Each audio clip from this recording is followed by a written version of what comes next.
welcome to the Hallmarkies podcast. And we are so excited today to have another one of our Hallmark actors here with us today. And we're getting excited for Campfire Christmas coming up.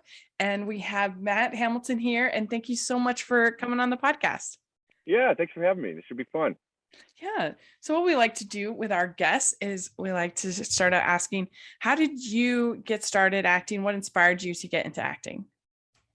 I got into acting. I kind of went like backwards into acting. So I was always a movie nut as a kid. I loved watching movies, and I got into writing, like screenwriting. And so I went to university and I went to the Vancouver Film School. Oh, cool. And so I started, I kind of started doing it that way, right? I was writing shorts and sketches with my friends and doing that kind of thing. And I was in them.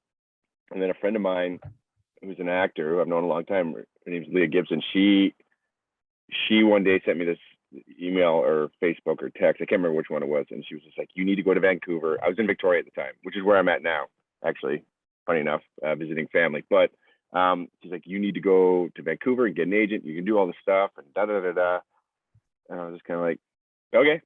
So I went to Vancouver. I had 3 interviews with agents. I got a couple offers that day, and I signed with one. I'm still with her today. Oh, cool. So that was probably 12 years ago, 13 years ago. So I got in kind of late because I'm old now, 41. So Same with I got into acting kind of late 20s kind of thing, and really like early to mid 30s when it really kind of like it became like a serious thing. But yeah, that's how I kind of stumbled into it. Yeah. So do you still want to do writing? Yeah, I still do. I still do write. I wish I wrote more than I do. But it's just it's easier to act than it is to write, because when you're writing, you're trying to convince people to spend a lot of money. When you're acting, that person's already been convinced, right? So they're spending it, so now they have to do it. So I actually have a couple things kind of in development that are optioned features, and we're just kind of, it's always waiting on money, and we have some capital, but we need more, or else the script has to change, and it's hard to make movies. Yeah, I know it is. Time. And do you think you'd ever try your hand at one of these Christmas movies, these holiday movies? Or like writing it, you mean? Yeah. Yeah, maybe. I don't know. Like I've got a couple pitches for, like, because I've done enough Hallmark stuff. So I've got a couple like pitches for Hallmark style things. Yeah. Which should be fun. And so, yeah, I mean, something theoretically I should be able to do, because I know all the beats, and I know what has to happen at the end. So yeah, maybe we'll see. Yeah, that'd be cool. That'd be good. Well, do you remember then your first role that you ever got on a television or movies? I do. It was like a month after I got, or 2 months after I got an agent. It was a movie. Oh shoot, what was it called? I was the boyfriend who was dead in flashbacks. Oh, okay. It was a Lifetime one. Oh my gosh. I can't remember. It's on my IMDb. Right. What the heck is it called? That's the first one. Hold on, I have to look it up now. It's driving me nuts. It's with Gabrielle Anwar. I remember that. Oh, that's cool. She was my Matt. Lies Between Friends. Is that it? Yeah, that's it. Yeah. Okay, we got it. See, hey, Rachel, I'm glad somebody knows what they're doing here.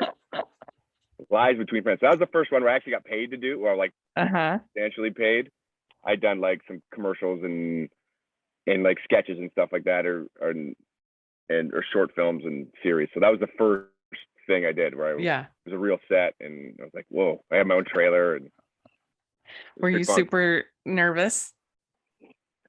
I was, because a lot of, like, I only had a couple scripted lines, and then the director just wanted me to like, just make something up.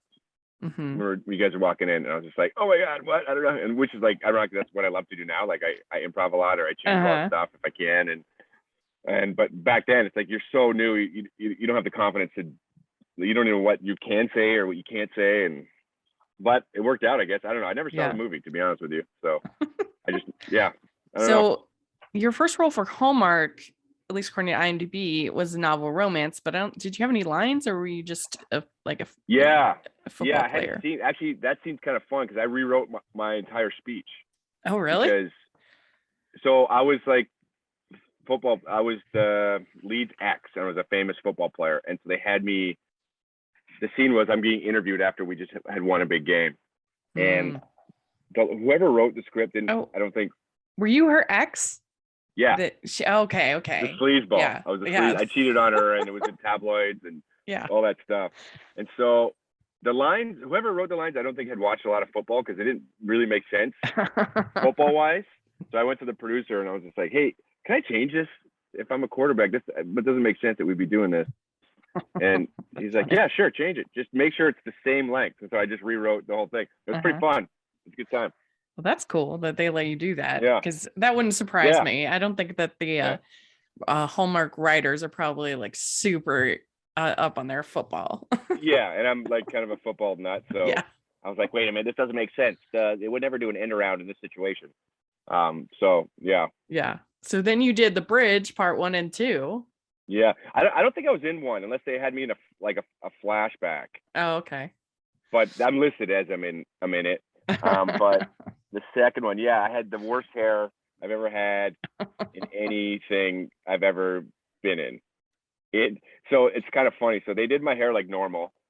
I get to set and I was kind of playing with my buddy Wyatt, who we became pretty good friends, and we're still actually, I just saw him recently. Who's the lead? Yeah. And then somebody goes, hey, you guys could be brothers. And then director's like, yeah, you guys, Mike Roll, he's like, yeah, you guys actually look too much alike. Let's change Matt's hair, please, before we shoot. And so they have like they got the iron out, and I feel them ironing, but because we're on set, there's no mirror. I'm like, I don't feel like this looks good. You think this looks good? And they're like, yeah, no, it's fine. It's fine. You're like, I don't believe you. You're lying. Because I played a record executive. Here, I'm gonna try and find this for you. I'm gonna show you a photo of it. Because I played a record executive, they're like, yeah, it's good. It's kind of funky. Okay, cool. I gotta find. You have to see this, so I have to find this. Okay. Well, yeah. I mean, we're big fans of Wyatt on this podcast because we're big Survivor fans. So. Oh yeah. Yeah. We'd love for him to come on one of these days. Do you see that? Yeah. Yeah. Yeah, that is an interesting. Not good. Haircut. Rachel, not good. Not good. That's funny. And you were on Dater's Handbook. Yeah, I was Meghan Markle's boyfriend. So you got to meet the Duchess. I did. That's pretty exciting. And she dumped me for the love of her life. Yeah, that was fun. That was cool. That was obviously before she was doing all that stuff. She's really, really nice girl. That was fun couple days. I only had a couple days on set, but I got to do like a baseball scene, which was like, my dream is to be like a baseball player. I want to be like Kevin Costner, but I'm like running out of time. Like I said, I'm 41, so that window's closing. But yeah, that was a lot of fun that day. Cool. So you've been in a bunch of the mystery shows. Yeah. And have you ever played the murderer? No. Oh, that's too bad. I don't think so. I've been the guy a lot they think did it. The red herring. Turns out it wasn't me. Yeah. No, I don't think I've ever been. No, I haven't been the killer. Okay. Or the bad guy or whatever it is. No. Because there was a lot of different franchises that you'd been in, so I wasn't sure. I couldn't remember. But I always figured that must be fun to play the murderer. Yeah. Well, it's kind of fun too to play the guy you think did it, because you get to kind of walk the line and like make people think you're guilty, but you have to leave enough question in it for people to be like, I don't know if it's him, so they can like try and figure out themselves who did it. Yeah, that would be fun. Hey, this is David from the Piecing It Together podcast, a podcast about movies and the movies that inspire them. For over 4 years, each week, a guest and I take a look at a new movie through the lens of what other movies we think were either an influence or connect in some other way. It's a fun, unique way to discuss films that leads to a great list of other movies to check out that either explore the same themes and ideas or maybe utilize similar filmmaking techniques. Including special episodes in our side series that twist the format, we've done over 200 episodes, so there's bound to be one on a film you've been thinking about and want to dig deeper into. So check us out on all the major podcasting apps and at piecingpod.com. I had a couple episodes of Supernatural, like most Vancouver actors. Yeah. And that show must have been fun to be on. It was awesome. Yeah. I talk about this a lot whenever people want to talk about it, but it was like, because that show went on for 15 years. So long. And so a lot of the crew, and Jensen and Jared, the two leads, were like super nice dudes. And that doesn't always happen on shows. Mm-hmm. And it's sometimes it's not, people get tired of the show they're doing. Rightfully so. How many times we've seen TV shows where after a handful of years, the actor leaves because, when calls the heart, can talk about that. Yeah, exactly. And so it's like, so it's like the human condition, I think, is to want to be challenged. And so when you're stuck in the same thing, you just want maybe, okay, what's next? Okay, I've done the show for whatever years, what next? But they seemed really at peace with it, and they were really, really nice. And that kind of went through the whole crew and the set, and because a lot of the crew stayed together, they were all friends. So it was always a fun vibe on set. And I think it started with those two guys. And so that was a lot of fun. And I got murdered in both episodes. I got stabbed to death in both episodes. Oh, nice. Yeah. So Turner and Hooch. Yeah. We covered the show. I really enjoyed it. I thought it was a way better than I was expecting. I don't know. Just a lot of times those spinoffs and reboots and things just aren't that great. But this had a lot of energy. It was a great, it was a great charismatic cast. But it must have been pretty fun to play kind of like the pompous, arrogant. The bad guy. Yeah. the good bad guy. Like he's on, on the staff. Yeah, it was really fun. That's the most fun I've ever had doing a show, and like everyone on the cast, we got super lucky. Everyone on the cast was really, really nice. Josh was awesome, and those dogs are difficult. Oh yeah, like they're difficult to deal with. Like by a third episode, I remember one time we're shooting outside and we're cutting in between, and they're like kind of pulling, and I'm like, hey man, I'll hold on to him for now, give you a break. And I just grabbed him with one hand, and he like almost took my shoulder out. I was like, oh my god, these guys are so strong. Yeah. And Josh had calluses all over his hands from the leash, and this is just 3 episodes into 12 episodes. And so he was a trooper, that's a big dog. He was a trooper. Those things are giant slobbering muscles. But that show was so much fun. Speaking of like freedom, I got that job through, I kind of improv'd a bunch in my audition and my callback. So I kind of just went into it. I was like, I guess this is kind of what they want, so I'm just gonna do that. And they did. And they were just like, and they were so collaborative. And I know Mike Horowitz, one of the EPs and head writers, he was just like, we want whatever's funniest. We want whatever is good. So we'll do one with the lines as written, and then let's try something you want to do. Or like there'll be times when he'd be like, hey Matt, say this one this time, and he'll just throw a line at me, and we'll do it that way. And it was really, really, really fun. And playing that guy who's kind of a dink. Yeah, he's very arrogant. But he's a good guy, but he's very arrogant, and that's always fun. Playing people that aren't fun, great people, because you don't get a chance to do that in real life. Wow, hopefully. Hopefully. But that was so much fun. I had a blast on this show. Yeah, I mean, I was very impressed with the action. I mean, you could see McGee's kind of influence, I think, on the show. I think he was executive producer. He directed the pilot, and then he was the kind of EP. Yeah. Board, yeah. And I felt like you could feel that energy, his energy kind of on the show, and that for that level of a show, that I thought the action was pretty impressive and on a big level. Yeah, there's some really cool like chases and shootouts and all sorts of fun stuff like that. Yeah, I agree. Yeah, I was bummed that it didn't get renewed. That was a bummer, because I thought it had a lot of potential. Yeah. Well, that's the thing too. Like the first season of everything, kind of, you're trying to find the footing of it, right? You see what worked. I thought I thought Turner and Hooch really the last kind of half of the season really kind of found its groove. Yeah.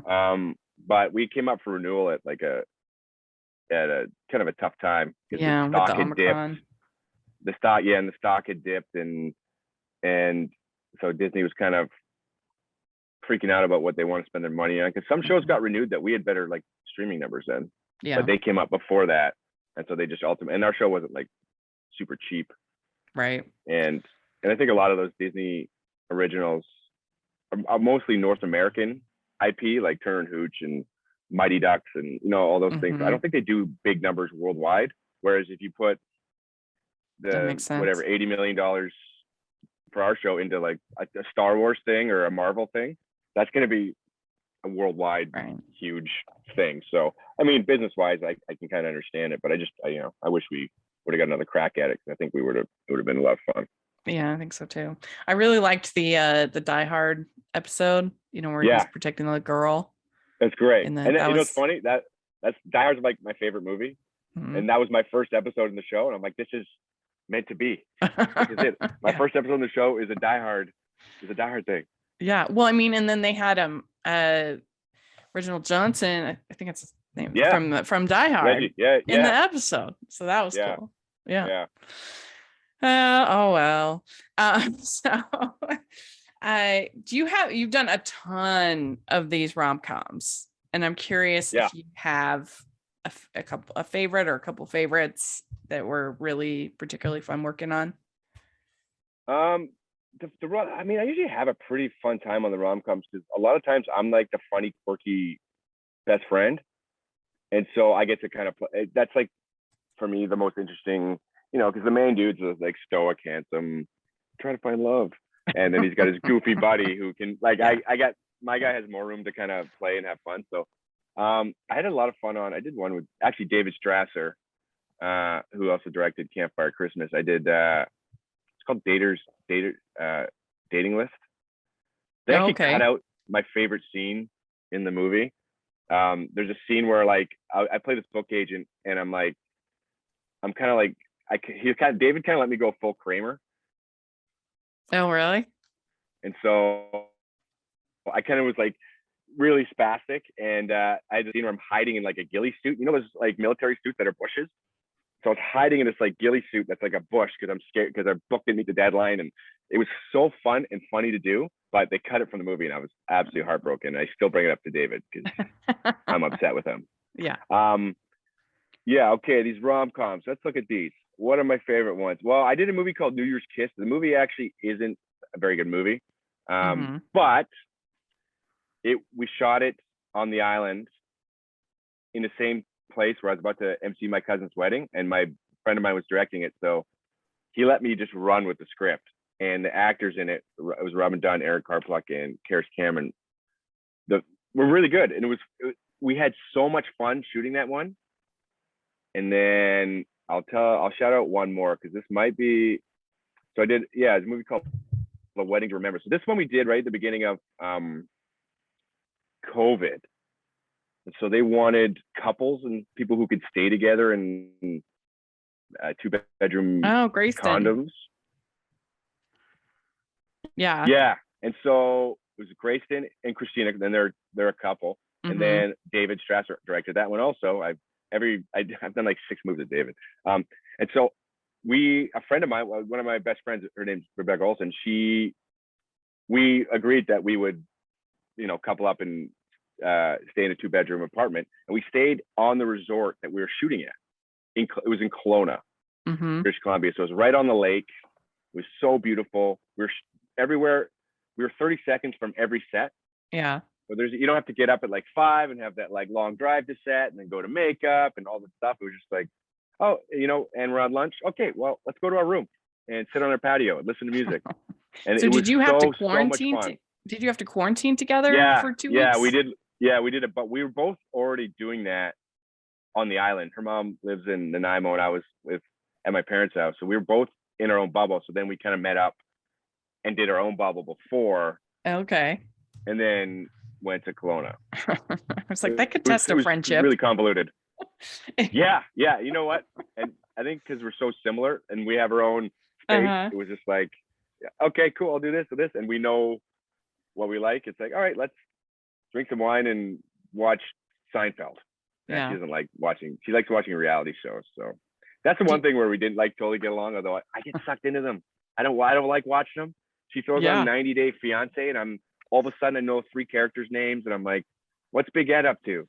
And it's just, oh man, it's like a vortex. It sucks you in. Yeah, I'm not a reality that kind of reality show No. person, but I love Survivor. Like we said, I love that that kind of reality TV. I really Yeah. love. Yeah. A friend of mine was on that show, Chelsea Meisner. She did a couple Oh, she of was them. too. Yes. Well, and Yeah. Wyatt was Shout out on. Chelsea. Yeah, Yeah. Wyatt Russell's on. Yeah. I love the show. I think it's so interesting just to Yeah, it's see fun. Super the fun. way people respond to different challenges and the way people interact and when they lie, when they don't lie. And I don't know. I just love the whole strategy of it. I think it's so interesting. It's like a human behavior Yeah. science project. Yeah. So Ho, ho, ho. We'd like to take a second and thank our sponsor for this episode of the podcast. It's the Hallmarkies Patreon. Do you love Hallmarkies podcast, especially at Christmas?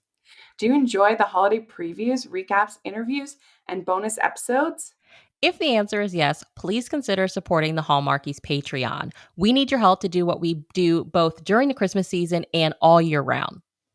But not only do you help a podcast led by strong, independent women by becoming a Patreon, you get to become a part of the Hallmarkies family. Starting at only $2 a month as a patron, you will have access to our Facebook Patreon group where we talk about the movies, shows, and more all year. We also have many monthly patron watch-alongs with guests like Lacey Chabert, Natalie Hall, Paul Campbell, Mary Lou Henner, and more, giving their behind-the-scenes details of their films. As a patron, you also have the chance to provide input into the podcast and even join us at different tiers. So this Christmas season, spread some cheer to the Hallmarkies Patreon and become a member today. You won't regret it. Go to patreon.com/Hallmarkies to learn more. That's patreon.com/Hallmarkies. you have this Campfire Christmas coming up, and this is exciting because it's like the first real Christmas in July. It's set in July movie. Mm-hmm. So we're excited. I talked to Anna White, who's the writer. She's super pumped about it. Yeah. And it looks really fun. It does. It does. And that's, I'm sure she talked about it, but it's like a real thing. Like there's a camp that does it. And I can't remember go to where that it is, camp. North Carolina or something like that. This is what, like, I usually don't get super excited. I don't watch a lot of the Hallmark ones I'm in because in Canada we don't have Hallmark. Right. And also, like, I like action movies and thrillers, and you know what I mean. My sensibilities are a little bit different. But this one I'm really excited for because I don't know if she talked about it, but there's like a dance sequence in it too, like choreographed dance sequence. Like I can't dance I probably shouldn't swear on this. I can't dance. I'm brutal. Yeah. Like I'm brutal. Well, I'm okay. I'm not, whatever. No, I'm terrible dancing too, better. so I'm with you. I'm getting better. And in the script, there's just like, it's a line of like it's like a play they're putting on. And then David's like, oh yeah, we got a choreographer for the dance thing. And I was like, what dance thing? It's like, you guys are doing choreographed dance. And of course, Corbin Blue, he's a High School Musical dude. So he's just like, yeah, of course. Awesome. I'm going to nail it. and we did it. We had 3 choreography sessions, and it's like this Christmas dance, hilarious thing. I'm really excited to see it. It was funny in the rehearsal, like they like lift me up over something, and there's a phrase. What is the phrase? We're stepping it. Does that mean you're not doing it? I can't remember. But they're like stepping, and I jumped. They're like, no, Matt, no, that means we're just walking through it. We're not actually doing it. I'm like, I don't know anything. I know nothing. He's like, right, okay, gotcha. So I'm like, treat me like I'm 6, and this will be easier. But I'm not a dancer. What is this? I'm not a dancer. But it looks like a lot of fun. Jeffrey Boyer Chapman's in it. He's hilarious. I think he's gonna be so funny in this movie. Cool. Yeah, I mean, great cast. We love Caitlin Stryker. She's one of our faves. She's great. Yeah, she's great. She's my wife. She was a lot of fun. Yeah. And Corbin Blue, we're excited that it's been multiple years that he's been doing some Hallmark movies and Lifetime movies. So that's exciting. And Tori. So it seems like a great cast. And was it fun just like seeing this whole sort of setup of this Christmas camp? Yeah, it was neat. It was neat. And the only thing was, it was like it's set in the summer. We shot it in April at this camp on Vancouver Island, and the weather was brutal. And it's like one of those things where it was cold. You look back at, like, you get those memories on your phone. It's like last year, it's like I was at a softball diamond and sun was out and I'm in a tank top and I'm like, here we are, like freezing by the lake, trying to pretend like it's warm out. But yeah, it was a lot of fun because it's an ensemble movie. It, like, we're in a lot of the same scenes together, so it was really, really fun. It kind of had that camp atmosphere. So that was a really cool aspect of it. Yeah. Well, it's interesting. It's ironic because typically the Christmas movies are shot in the summer when it's super hot and they're trying to pretend to be cold. And so here, this one is supposed to be hot, but it's shot cold. Yeah, it's really fun. I did A Christmas Tree Grows in Brooklyn, and we shot that in a place called Hope, which is a couple hours outside of Vancouver, in July. And it was like 102 degrees, and we're in like winter jackets and scarves and gloves. I had ice packs taped to my back and my neck. Oh, yeah, so you don't pass out. I mean, yeah, and you have to, like, you're sweating, so they got to keep dabbing your sweat. So we didn't have to do that this time. Yeah. Did you go to camp as a kid? Was that something you relate to? I actually didn't. And you know what's funny? Somebody went to that exact camp. I think it was Tori. Oh, really? Tori went to that camp as a kid because she was born on the island. And I had friends I went to high school with who went to that specific camp. But I never really did. I never really did camp because I played baseball in the summer, and so our team always kind of traveled. And so that kind of took up most of my summer, and so there was no like summer camp for me. Yeah. Well, we're looking forward to it. I think it's going to be a ton of fun and something different with it's just like a little different with the Christmas camp. Yeah, Christmas in July. Yeah. A little twist on it. Yeah. It'll be fun. All right. Well, we have some fun Christmas questions for you, holiday questions. So you're ready? All right. First question is, what is your favorite holiday drink? Holiday drink. Well, I mean, that's easy. Rum and eggnog. Oh, okay, good. I'm in. Rum and eggnog with a little bit of nutmeg on top. Oh, yeah. Yeah. Oh, yeah. All right. What is your favorite holiday cookie or treat? Holiday cookie or treat. I think I'll go with, man, I don't know if this really counts. I think my niece is staring at me through the window. I think I'll go with, you let me know if this counts. The Rice Krispie squares, where they have with the red and green Rice Krispies. Yeah. Does that count? I think it counts. It's a treat. Yeah, let's do it. Let's go with that. I love Rice Krispie squares. I'm in. Good.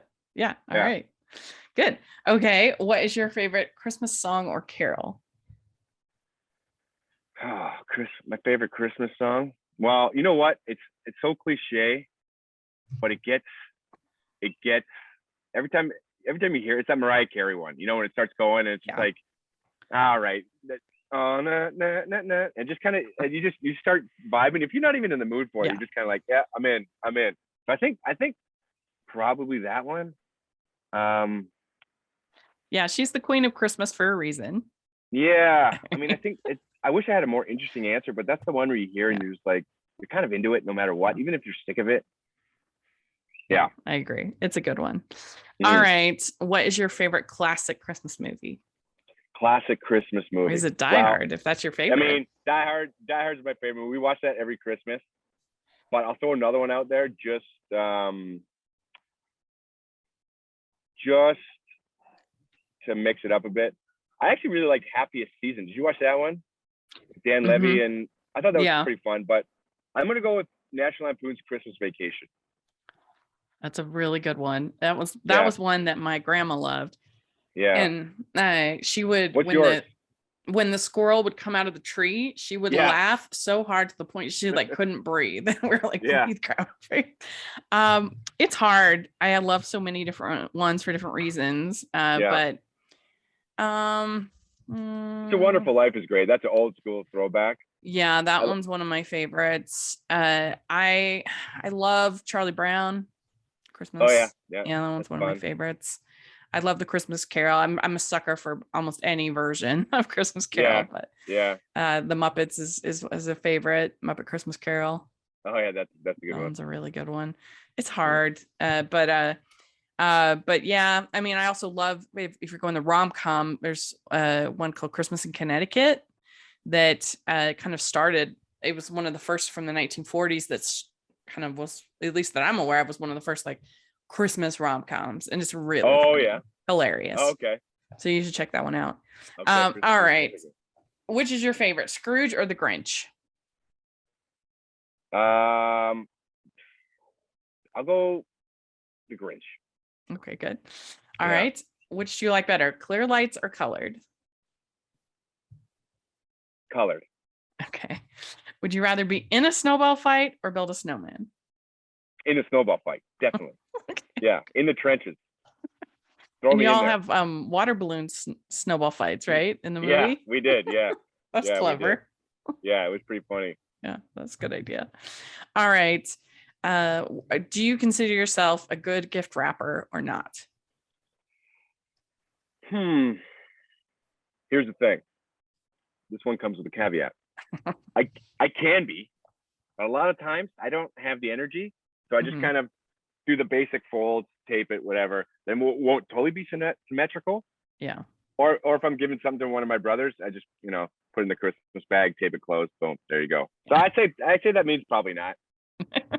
Yeah, I guess start that off doesn't kind of sound like decent, pretty good, Yeah. but then by like present number 3 or 4, I'm just like, just stick a bow on it. Yeah, exactly. Yeah. All right, last question. What is Okay. your ugliest Christmas sweater, or do you have an ugly Christmas sweater? Yeah, I have two. I have one is like an old school. I think it's a woman's sweater, to be honest with you, because it buttons up on the wrong side. But it's like bright red with these weird things, and it has like those big gaudy like 80s buttons. Oh, nice. That's like a real ugly Christmas sweater, not one of these manufactured ones. Yeah, exactly. I got it at a thrift store. Nice. And then the one I have, which I wear a lot, it's like it kind of looks like it's red. It's kind of set up like, it kind of looks like a hockey jersey. It's got like Rudolph's face there, and it's got a number on the back that says Rudolph. Oh, wow. So I kind of wear that a lot. Hey, what are you doing? I'm in the middle of something, man. Sorry, I'm being harassed by my niece. No, it's all right. That's all right. Yeah, that one sounds intense. It's got Rudolph on it. It's gonna be good. Yeah. Well, very good. You answered all the questions. I did it. I passed. Yay. Yeah. Merry Christmas in July. Well, thank you so much. This was great to get to meet you. I really appreciate it. And do you have social media or anything like that you want to share? Sure. Yeah. My Instagram and my Twitter are the same thing. It's @_Matt_Hammer. Okay, great. So you can hit me up on that. Okay, great. We'll have that in the description. People should definitely follow you. And well, thank you so much. And let us know if you're listening, what you think of all the things we talked about. We would love to hear your thoughts. Put in the comments section or let us know on Twitter. And make sure you're following the podcast, the Hallmarkies Pod and Hallmarkies Podcast, all of our social media. And if you are listening on iTunes, please leave your ratings and reviews. And if you're watching on YouTube, please give the video a thumbs up and subscribe to the channel. We appreciate that so much. You can check out our Patreon group and merch store. Check all of that out. And thanks again, Matt. This was so much fun. And it was. Yeah. Merry Christmas in July. Merry Christmas in July. Bye.